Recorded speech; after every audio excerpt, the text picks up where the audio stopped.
defensive observations from our second look at the Washington Commanders during OTAs, and stadium updates, all based in Virginia on this episode of the Locked On Commanders podcast. Your daily podcast on the Washington Commanders, part of the Locked On Podcast Network, your team every day.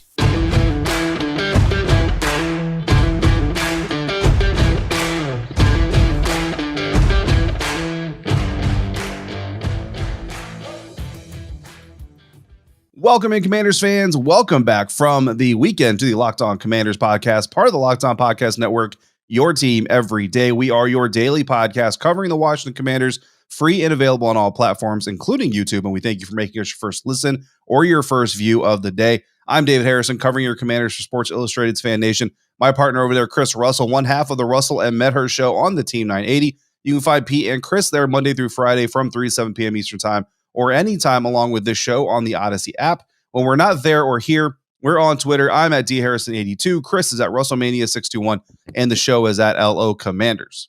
Absolutely, David. And again, we thank you for making us your first listen or your first view on YouTube. Today's episode brought to you by our friends at Bet Online. Bet Online has you covered this season with more props, odds, and lines than ever before. Bet Online, where the game starts. All right, Mr. Harrison, on our last episode, we broke down some of what we saw from the offense from the Commanders' second OTA session that media was allowed to attend. You and I were both there and boots on the ground. And now we do the defense. So we'll have a couple of observations. And, you know, one of the things, and I know we mentioned it on one of our shows last week, was, look, you're going to have turnovers. You're going to have interceptions. That's going to happen when you throw the football, right? That's unavoidable. I guess it's the volume. I guess it's the amount. Kendall Fuller undercut a quick, short slant route, post route, it looked like, for an interception against Carson Wentz. That was his second OTA interception in front of the media, for lack of a better term. Danny Johnson should have had another against Taylor Heineke along the sidelines. I think he dropped it, really should have had it. I guess my question to you is, you know, again, these will happen, but significance, because turnovers are away. This pass defense, David, was what, 26th, 27th, whatever it was in yards allowed. Yeah. We know that's not the end all be all, but turnovers generated allows you to have a lot more margin for error if you can't get off the field on third down. They couldn't last year. If they couldn't get a sustained pass rush, they couldn't last year. If they don't have great linebackers, they don't again this year. This is what turnovers do for you. It levels the playing field. Yeah, no, absolutely. I mean, you know, it's a game of inches. You know, field position is important. That's why guys like Tress Way are so valuable to an NFL franchise. All of those things matter. And again, turnovers are a big way to do that, because you might let a team get to your 35, 30, 25, 20-yard line. But if you can capitalize on that interception opportunity, if you can pick up that loose ball when it hits the ground, all of those yardage that team just gained, it doesn't matter. You know what I mean? And those are some of the things that you see some of the best defenses in the NFL do. Is you might look at a box score and be like, man, how did team A outgain team B by 150 yards but lose by 10 points? It's probably going to be sacks and turnovers. Like, those are going to be two of the biggest reasons why that happened, and maybe some special team struggles depending on which team you're talking about. So it's incredibly important. And going back to that Danny Johnson dropped interception, first of all, and I'm not going to out the name of the player just because I know people tend to take some of these things a little too much or too far right now. But there was a player actually on that play who was out of position, and he actually was near the ball because he was out of position, but he was out of position, went to defense back coach Chris Harris himself and said, hey, I don't think I was in the right spot. Where was I supposed to be? Coach Harris coached him up, and they fixed those things. First of all, huge props to that young man for going to coach saying, look, I know I was out of position. I lost where I was supposed to be. Help me figure it out for the next time. So that's a big part of learning, I think. But for Danny Johnson, and again, you know, in these situations, it's not like you have like full blown team on team type of situations. But the Washington Commanders offense was operating from, I think it was about the 35-yard line, and it was third down. Coach Harris is back there saying, let's get off the field. Let's do this. Let's turn this over. What happens? You have a dropped interception. Now your opponent has the ball back on the 35. Now it's fourth down.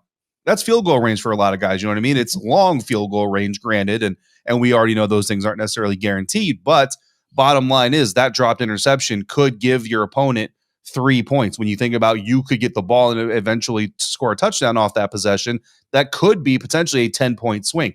So that's when you put it in that kind of a context, that's a massive thing. So you definitely want, again, nobody's saying cut Danny Johnson, that, don't take it too far, but the turnovers are valuable. You want to see those things start to be brought in versus becoming deflection. So that's a good takeaway from you, Chris. Something that I really liked seeing from this coaching staff. And again, I want to preface this isn't a shot at Jamin Davis. It's not me calling for him to be benched, but there was competition. David Mayo and Jamin Davis were rotating in on the first team defensive linebacker next to Cole Holcomb. And again, maybe, this time of year, especially, we don't know, like maybe Jamin has some cramps earlier in the day. So in reality, it's just coaching staff, giving Jamin a blow or two. But we also saw Jamin Davis with the second team defense. So that kind of counteracts that potential argument. Again, I'm not saying that David Mayo needs to be starting next to Cole Holcomb, Jamin Davis needs to be benched or anything like that. I'm just saying I'm glad to see that the coaching staff is challenging Jamin, making sure that whatever type of burn he gets in year 2, he's going to go out there and earn it. He's not just going to get it because it's a first-round draft pick. Yeah, no, absolutely. I saw, essentially the same thing as you. And listen, I mean, we know how big this year is for Jamin Davis. We know what his athleticism is, and we know he shined at times last year, David. Right. There were individual moments where you could see everything that this brass saw and everything that, you would want out of a first round pick. It's just there weren't enough of those times and it wasn't consistent. Well, the only way you're going to get some young man's attention is by basically making him earn it and making him prove it. And this is the time of the year that you do that. There'll be other times, i.e. in training camp and in the preseason and so on and so forth. But we will see what comes with that instead of just anointing him as the next great one or what have you. Speaking of anointing, Phidarian Mathis, second round pick out of the University of Alabama. David, you and I were watching him pretty closely, and right in front of us, I think, or right thereabout, we both saw in one of the team drills. Now, it was going against a backup offensive line. He absolutely tore through the center, and I believe it was the right guard. It may have been the left guard. I can't remember, and just absolutely blew past them, only to be basically like put on a meat hook and held. And clearly it would have been a holding penalty, or it would have been a sack or a big pressure or a big knockdown of the quarterback, what have you. There was earlier, we were again watching the individual defensive line drills right in front of us on the back practice fields. And I noticed something, and I kind of sort of jokingly mentioned it to you. I was like, it looked like Phidarian Mathis kind of overreached on his push or on his punch. Yeah. Again, maybe I saw the wrong thing. But ultimately, I think you and I would probably say pretty impressive so far. And here's where I want to go with this. You were mentioning something, which I hope we can talk about here, that, and I think you're right. We had this conversation. Like, he was thought to be more of a run-stopping guy. Right. Maybe he's a better pass rusher already than a lot of the pundits and experts think he is. Yeah, absolutely. I mean, again, you got to see what happens when the shells go on, the pads go on, the hitting is real and all that stuff. But just gauging what we know now. And again, every observation we make and every statement we make is based off of what we've seen up to this point. So it's important to kind of have that caveat there.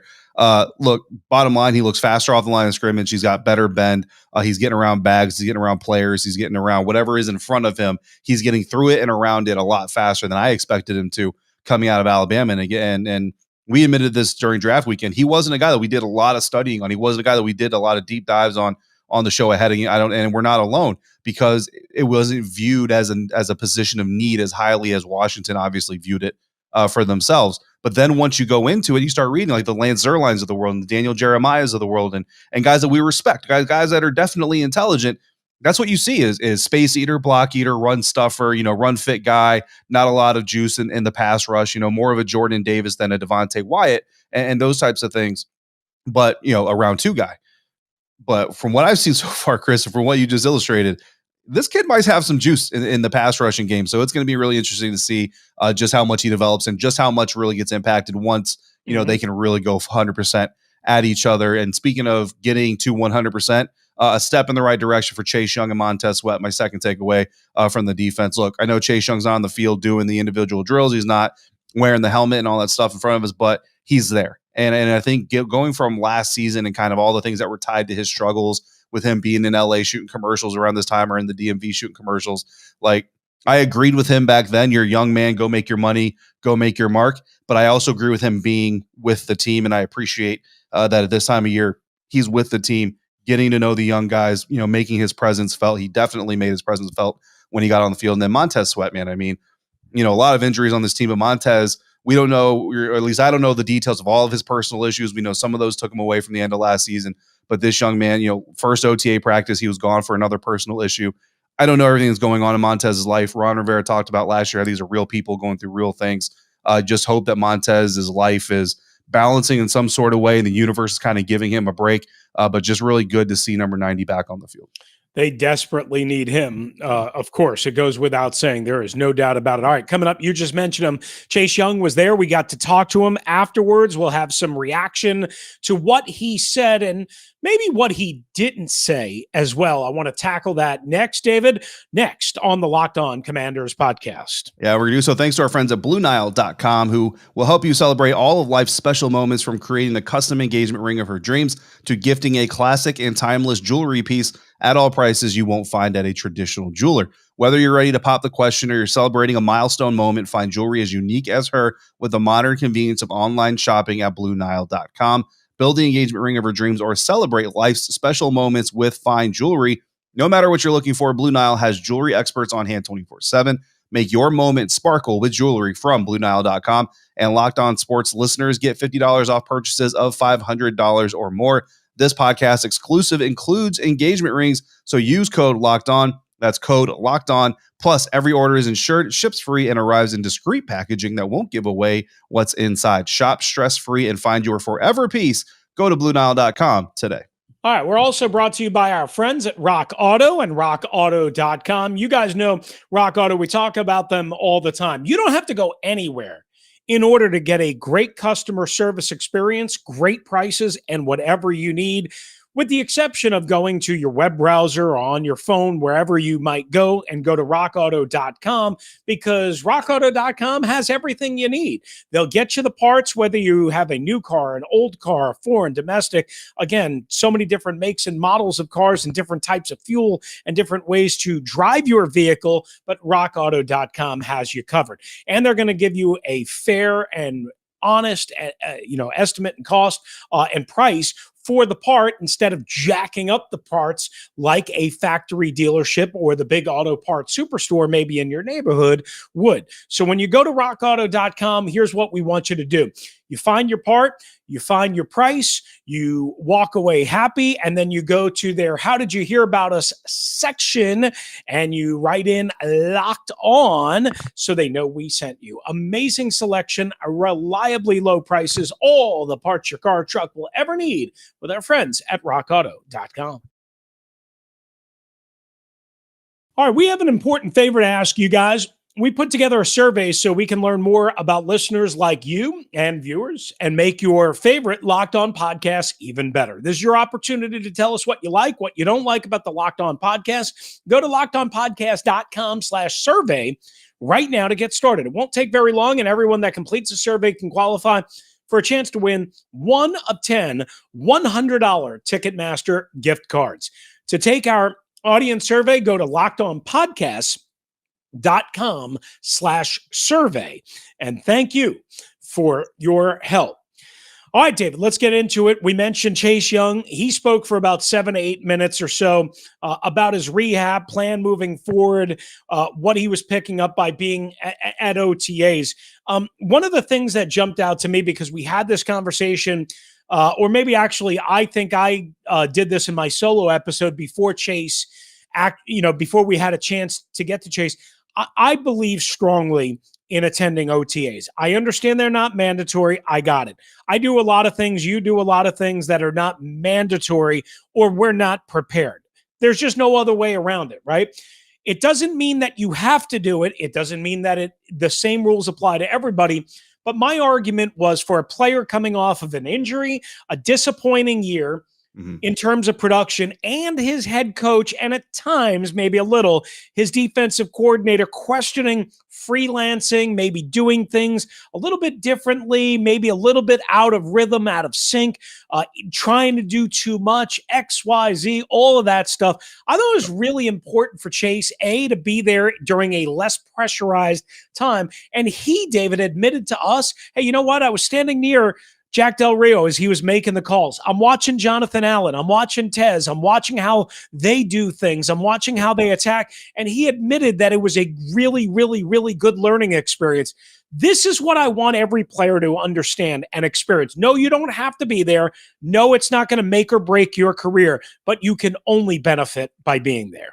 Yeah, absolutely. Look, I mean, one of my last leaders before I retired from my previous career used to say all the time, and it was something that really resonated with me, even though I'd already been doing it for nearly 2 decades. Was in order to be a leader, you have to be three things. You have to be present, you have to be passionate, and you have to be professional. Chase knows how to be professional, right? Like when he stands at the mic, he's composed, he's confident, he owns his answers, he says what he means, and he means what he says.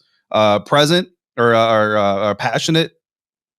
I mean, I don't think anybody's going to question Chase Young's passion for the game of football, right? As soon as he's around it, you see the passion. It's the present, you know what I mean? And look, some coaches are different. Some are more disciplinarian. Some of our quote unquote players coaches. And I know that Ron Rivera, he's got kind of this mix, right? He's got this kind of like militaristic mentality, but he's also viewed as a guy that players really enjoy playing for and really like to be around. So he's kind of this mixture of the two.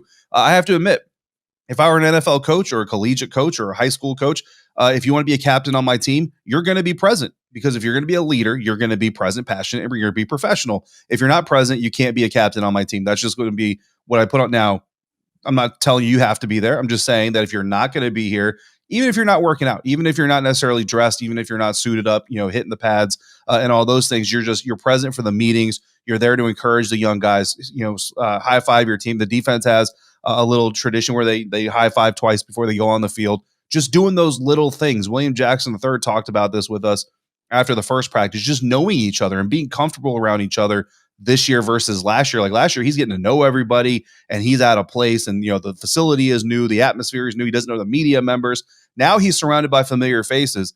Well, absence makes the heart fonder and all those things too. But when you're a teammate and you're absent and everybody else is bonding together and then you show up and say, look, now I'm going to be a leader of the group. Well, bro, we're like, you haven't been out here sweating with us. You haven't been out here bleeding with us. And I got it. Chase can't be out there bleeding with them because he's recovering. But now that he's out there sweating with them now and all these things, it's very important. Now, don't get me wrong.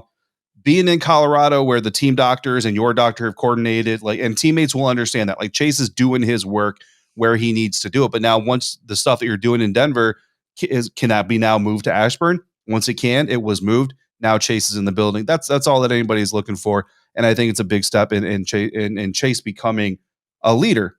And with leaders, right, you want Chase to influence his teammates. What I like about what Chase said during the press conference is he's leaning on another leader on another team, a teammate of his, someone who's been through the situation he's going through, and that's Nick Bosa of the San Francisco 49ers. Mm-hmm. Both of them came out of Ohio State. Both of them suffered torn ACLs in season 2. In our live episode that we did from Ashburn, Chris, you pointed out that Nick's was much earlier in the season than Chase's, but they both had to come back from that. Both had to prove themselves in year 3 to their organizations in order to get their 5th-year option picked up. And this is going to be something, Chris, that honestly I feel like I'm going to probably mention all season long because it's huge. There's a huge decision coming up the end of this coming season, and we don't want to get too far ahead, but it's very real, and it's starting right now. Washington's decision to pick up Chase Young's 5th-year option next offseason, the evaluation on whether or not they're doing that is starting right now. It's already begun. Nick Bosa has been through it, and he's been successful. The other side of that coin, Clelin Ferrell, Las Vegas Raiders, top 5 defensive end draft pick in his class the year before Chase Young came out, had some struggles, had some injury, a little bit of injury concerns, not as big, wasn't able to put it together, had its 5th-year option decline. Now he's in a contract year. These are the differences between these types of players. Chase is either going to go the route of Clelin Ferrell, continue to struggle and not get his 5th-year option picked up, or he's going to go Nick Bosa's route. The fact that he's leaning on Nick to learn, to figure out how to navigate these waters is another positive sign that Chase's mentality on approaching this season is in the right place. Yeah, absolutely agree with that. And one final note, I was happy that he didn't say, guys, I'm planning on being here for week one.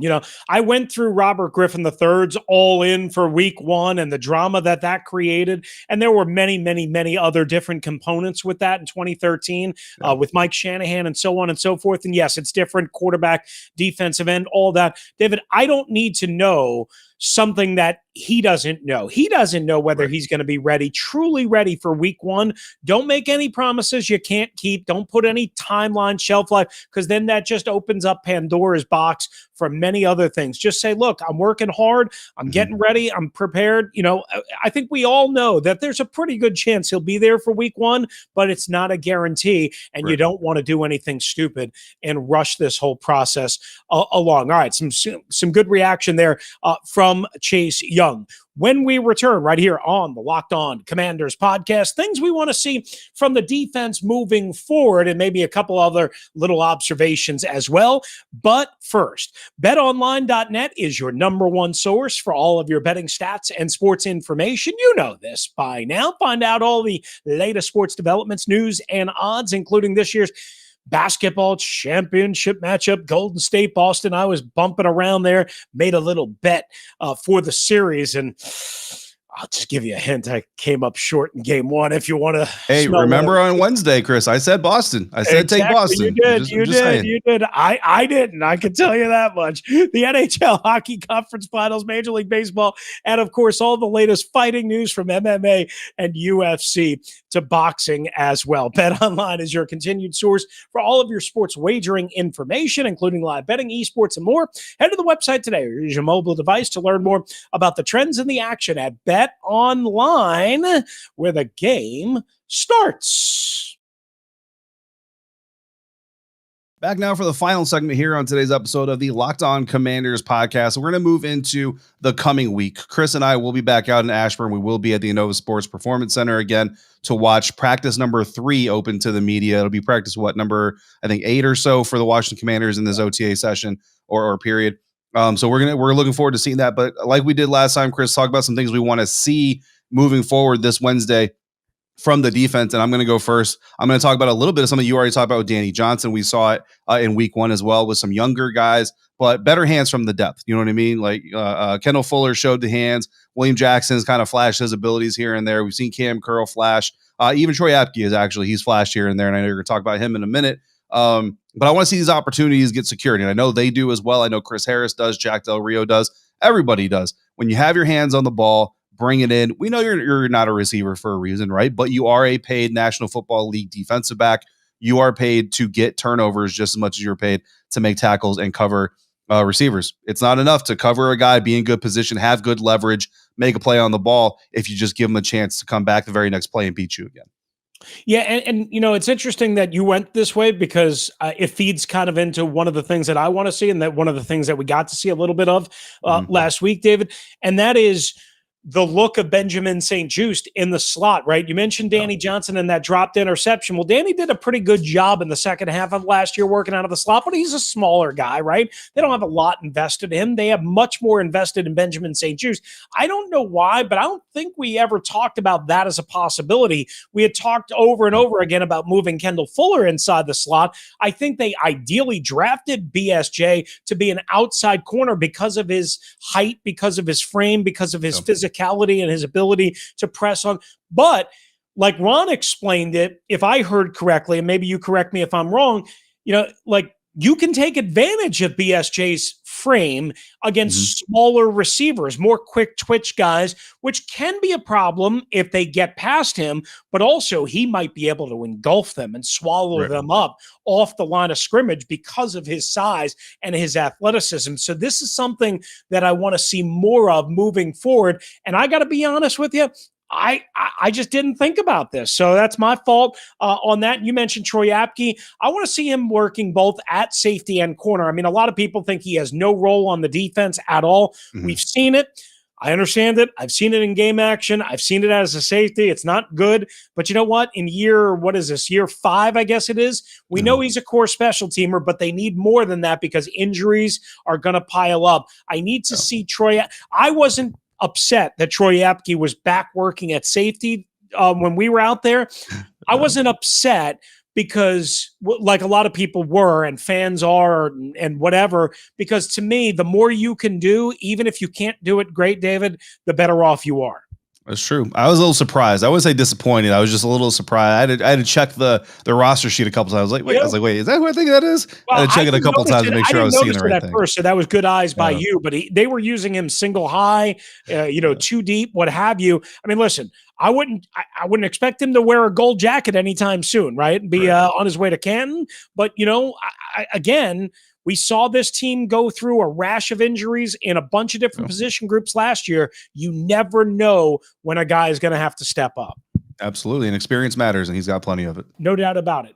So that is certainly one of the things that we want to see, moving forward. And again, we only have a couple of practice sessions left to go before we get to the opening of training camp. Just quickly, an update on the stadium plan, because we didn't get to this in our episodes with all the news going on last week about Dan Snyder, Roger Goodell, and of course the OTAs. The quick update on the stadium plan, David, is the vote in the Virginia Assembly was tabled.